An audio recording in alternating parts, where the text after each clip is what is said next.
반갑습니다. 요즘 일일 기자회견을 해서 우리 언론인 여러분을 좀 힘들게 하는 것 같아요. 그래서 오늘은 참정권 지배와 관련된 특검법이 통과된 날이어서 이 특검법에 대한 국민의힘의 입장을 말씀드리는 것이 필요할 것 같습니다.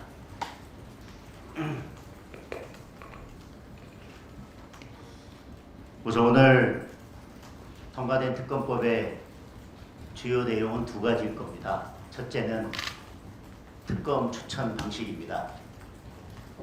특검 추천 방식은 법 제3조 그리고 제4조에 나와 있습니다. 기본적으로는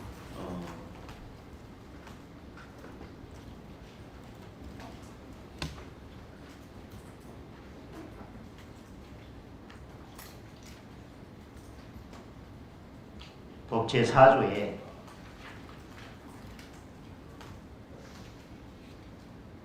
특별검사 후보 국민추천위원회라는 걸 두도록 하고 있습니다. 교섭단체가 추천하도록 되어 있으니까 구체적으로 말씀드리면 더불어민주당에서 3명, 국민의힘에서 3명, 그래서 총 6명으로 구성되는 특별검사 후보 국민추천위원회를 구성하고 그 위원회에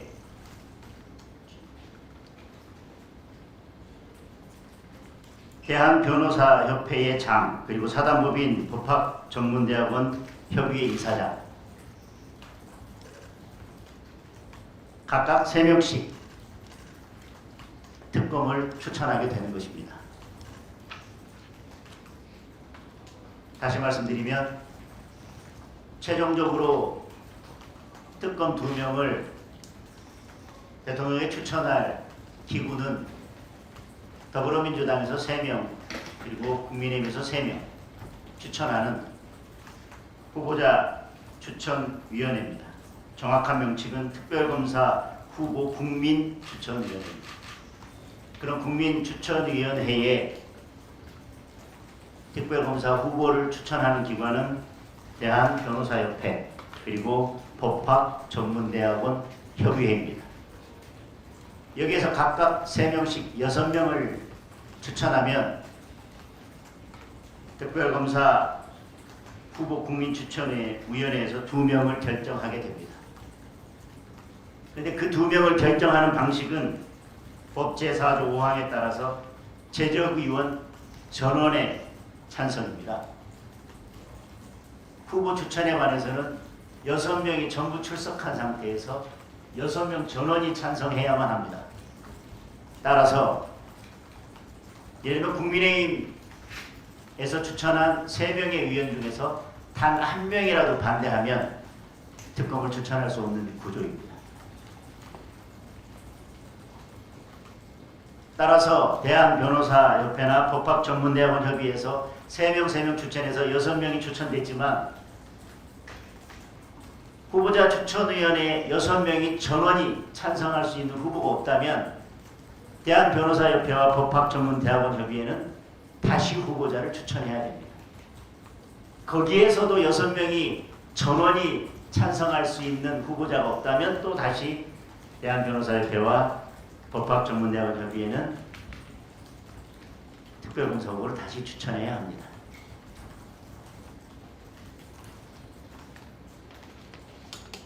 따라서 이 특별검사 후보 국민추천위원회는 객관적이고 중립적인 특별검사 후보가 추천될 때까지는 특별검사 후보 추천이 이루어지지 않을 것입니다. 어느 한쪽에 편향되어 있다고 하는 후보에 대해서는 예를 들면 더불어민주당 쪽에 가깝다는 후보가 추천이 된다면 우리 국민의힘에서 추천한 위원 3명 중에 1명이라도 반드시 반대를 하게 될 것입니다. 그렇다면 특검 추천은 이루어지지 않게 됩니다. 이 법문을 보면 마치 변호사협회나 법학전문대학원 협의회에서 3명, 6명 추천하면 그 중에서 2명을 추천해야 되는 것처럼 되어 있지만 6명 전원이 찬성을 해야 하기 때문에 찬성하는 후보가 없다면 다시 재추천하고 또 재추천해야 됩니다. 그런데 변호사협회든 법학전문대학원 협의회든 이렇게 재추천이 반복된다면 자신들이 추천한 특검 후보자가 중립적이지 않고 편향된 후보자라는 평가를 받을 수밖에 없기 때문에 저는 추천 단계에서부터 국민들로부터 공감을 받을 수 있는 정치적으로 중립된 객관적인 후보를 추천하기 위해서 노력할 것이라고 생각합니다. 결과적으로는 특검 추천에 있어서 어느 일방이 일방적으로 후보를 추천할 수 없고 또 6명 중에 4명이 뜻을 모아서 다수결로 추천할 수도 없고 6명 전원이 찬성할 때에만 특검을 추천할 수 있는 방식이라는 점을 강조해서 말씀드리겠습니다. 이 합의는 그 이전에 먼저 합의가 이루어졌던 사항입니다. 그에 대한 설명을 오늘 추가로 말씀드리는 것이고요. 오늘 여야 간 합의가 이루어지고 결국 최종적으로 특검 합의에 이르게 된 주요 사항은 수사 대상입니다. 수사 대상에 대한 말씀을 드리겠습니다. 수사 대상은 법안 제2조에 있습니다. 저는 수사 대상을 지금 12가지로 나열하고 있습니다. 그런데 제가 이 수사 대상 협의 과정에서 가장 중요하게 생각하고 아마 마지막까지 합의를 이루는 데 있어서 가장 쟁점이 되었을 것입니다. 그 조항은 바로 2조 제10호입니다. 2조 제10호는 이렇게 되어 있습니다. 선거관리위원회 선거관리 시스템 관리, 보안 및 그 운영 실태 부실 등에 대한 의혹사건. 본문을 그대로 다시 읽겠습니다. 선거관리위원회 선거관리 시스템 관리, 보안 및 그 운영 실태 부실 등에 대한 의혹사건. 그러면 여기서 선거관리위원회 선거관리 시스템은 선거 전반에 관한 모든 선거관리 시스템을 말합니다. 다시 말씀드립니다. 선거관리 시스템은 선거를 관리하는 전산 시스템이든 개표 관리 시스템이든 선거관리 선거인 명부든 선거 처음부터 끝까지 투표에서부터 개표를 하고 후보자를 결정하는 그 모든 선거관리 시스템을 말합니다. 거기의 관리, 보안, 운영 실태와 관련해서 관련된 모든 의혹 사건이기 때문에 저는 수사 범위에 관해서 제2조 10호만 하더라도 이번 지방선거 그리고 총선, 대선 필요하다면 그 이전의 지방선거, 그 이전의 총선, 그 이전의 대선 그 어떤 것이든 공소시효만 남아있다면 모든 수사가 가능하다고 생각합니다. 그리고 보안이라고 명시되어 있기 때문에 서버에 대한 해킹이 있었는지 여부 등에 대한 수사도 그 의혹에 대한 수사도 당연히 가능하다고 생각합니다. 따라서 제2조 10호는 선거를 이번 제9회 지방선거로 한정하지 않았기 때문에 지방선거, 총선, 대선 이번 선거, 지난 선거 그 어떤 것도 수사 대상에 포함시킬 수 있고 선거관리 시스템 전반, 즉 관리, 보안, 운영 그 어떤 것도 수사 대상에 포함시킬 수 있다 라고 해석합니다. 그렇게 해석되어야 마땅합니다. 그렇게 하기 위해서 20호를 가지고 마지막 협상까지 여야가 의견 차이가 있었습니다.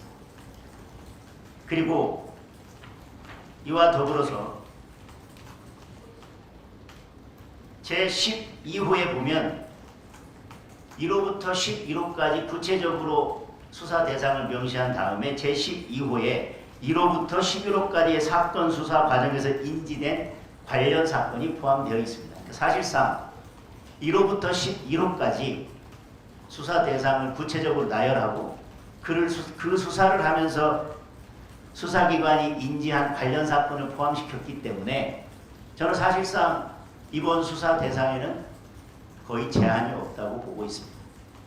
그런데 2조 제10호와 12호만 하더라도 선거의 종류를 불문하고 그 시기를 불문하고 그리고 서버든 투표함이든 선거인 명부든 투표용지든 선관위 직원이든 관련 기관 공무원이든 그리고 어떤 행위든 어떤 의혹이든 어떤 범죄든 채용 비리든 모든 것들을 수사할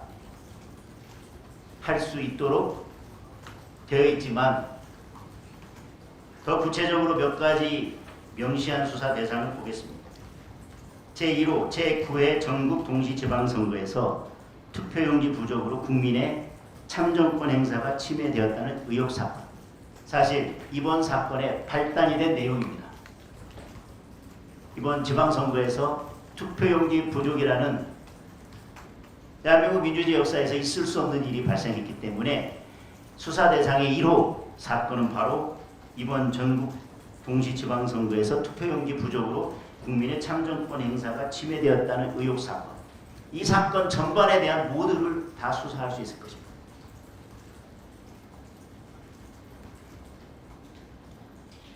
그리고 4호에 보면 제9회 전국 동시지방선거에서 발생한 투표율 집계 조작 등 예시가 되어 있습니다. 제9회 전국 동시지방선거에서 발생한 투표율 집계 조작 등 이번에 투표율이 조작됐다는 보도가 있었고 그와 관련해서 합수본에서 압수수색이 있었습니다. 투표율 조작. 이것은 이번 지방선거에서 합수본 수사를 하면서 드러난 범죄 사실입니다. 이것을 포함해서 다시 말씀드립니다. 본문을 그대로 읽어드립니다. 제9회 전국 동시지방선거에서 발생한 투표율 집계 조작 등 선거관리 시스템 전산 입력 오류 및 선거 통계 조작 의혹 사건.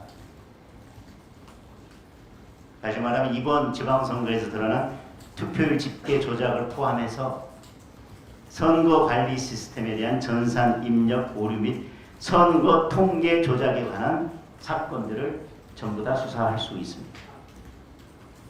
저는 선거관리 시스템 전산 입력 오류 및 선거 통계 조작 의혹 사건이라면 그 앞에 등이 있기 때문에 그 앞에 앞에 있는 내용은 저는 예시이기 때문에 저는 이 또한 선거관리 시스템 전산 입력 오류나 선거 통계 조작 의혹 사건에 대해서는 모두 다 수사가 가능하다고 생각합니다. 물론 말씀드렸지만 이것이 없더라도 아까 말씀드린 10호가 있기 때문에 저는 선거관리 시스템 전반에 관한 수사가 가능하다고 생각하지만 제4호의 이 내용을 특별히 더 구체적으로 특정을 했다.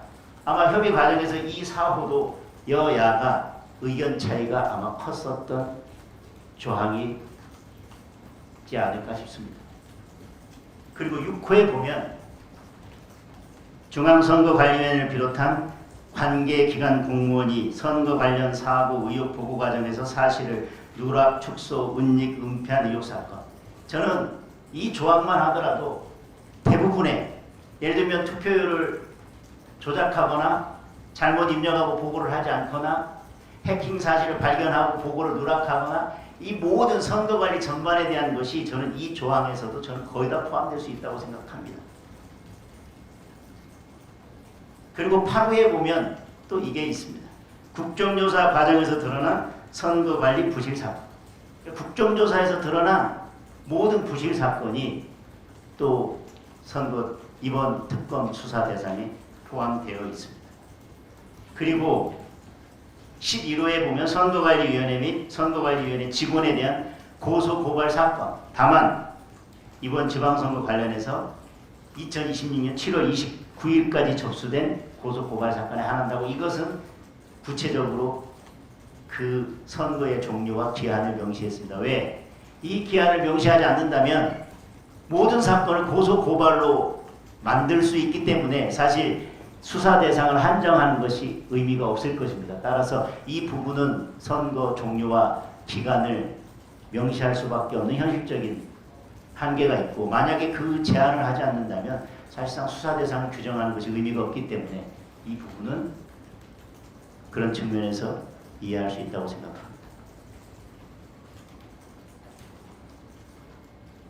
수사 대상에 대해서 다시 한번 중요한 부분이기 때문에 정리해서 말씀드립니다.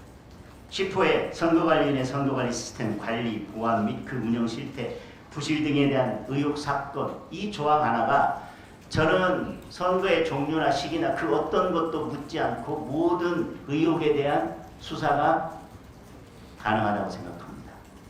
그리고 거기에서 수사를 하면서 드러난 관련된 모든 범죄에 대해서도 12호로 수사가 가능하다고 생각합니다. 그러나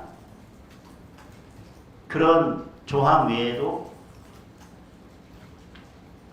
구체적으로 수사의 범위를 정하기 위해서 아까 말씀드렸지만 이번 지방선거에서 일어난 투표용지 부족 사태 그리고 선거관리 시스템 전산 입력 오류 및 선거 통계 조작 의혹에 대한 사건 그리고 선거관리위원회를 비롯한 관계기관 공무원이 선거 범죄를 저지르고 그를 은폐하거나 축소하거나 은닉하거나 사실을 누락한 모든 범죄에 대한 사건 그리고 국정조사에서 드러난 선거관리 부실 사건 이 모든 사건들을 수사할 수 있고 지방선거와 관련된 고소고발 사건을 수사할 수 있다. 지금 드린 것은 수사 범위의 전체가 아닙니다. 이 외에도 구체적인 수사 대상들이 있습니다. 저는 그러나 지금 말씀드린 것만 보더라도 이번 특검법의 수사 대상에는 국민적 의혹이 있는 부분에 대해서 모두 수사할 수 있는 그리고 그동안 제기되어 왔던 선거관리 시스템에 대한 모든 의혹들을 수사할 수 있도록 수사 대상이 법에 명시되어 있다고 생각합니다.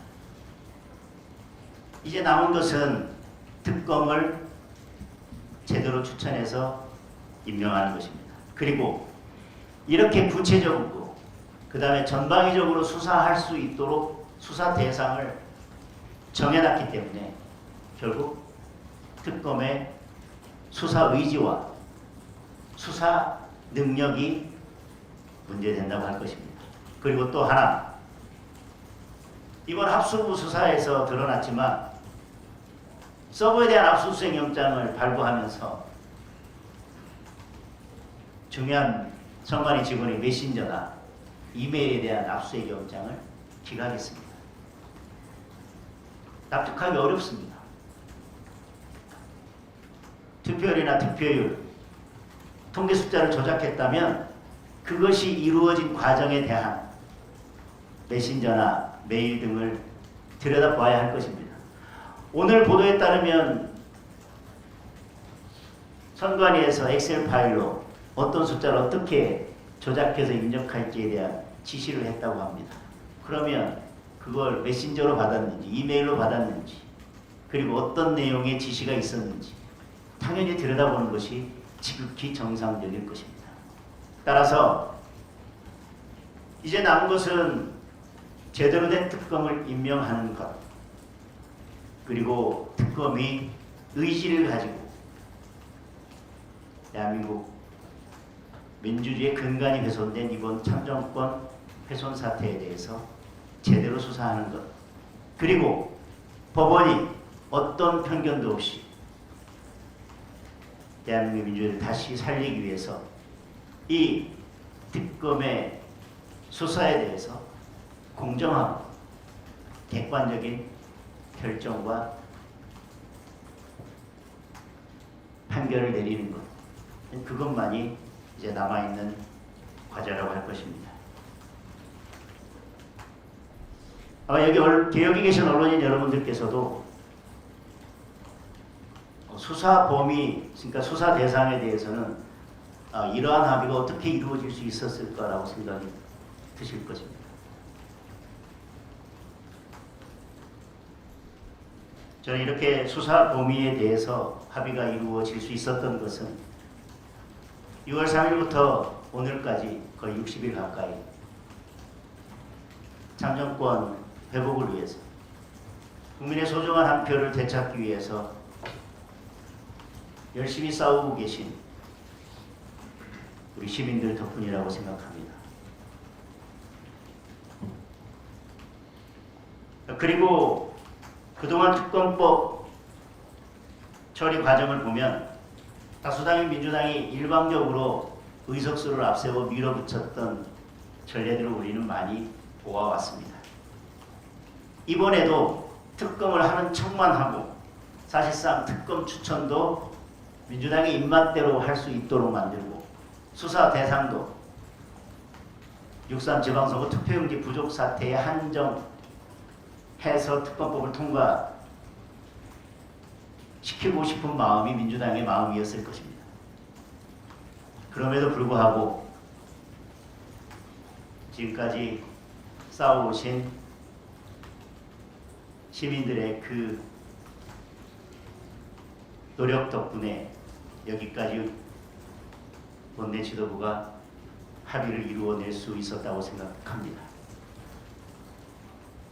저희들이 당초 특검 추천에 관해서는 국민의힘이 주도한 야당 주도의 특검을 주장했었지만 그 부분에 대해서는 수용이 되지 않았습니다. 그러나 적어도 국민의힘이 추천하는 의원 3명 중 단 한 명이라도 반대한다면 특검 추천이 이루어지지 않도록 하는 안전장치를 마련한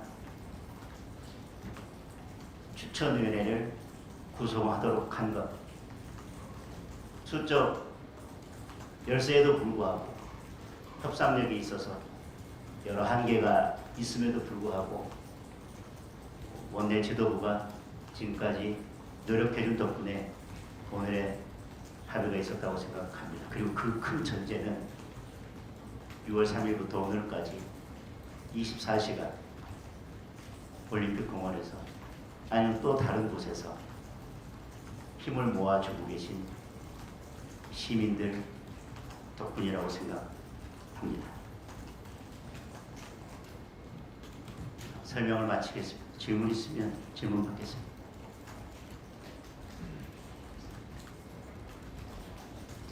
대표님 말씀하신 거 보면 결국 추천위원을 누구로 할지가 좀 중요할 것 같은데 내부적으로 검토하시는 게 부분이 있으신가 싶어가지고요.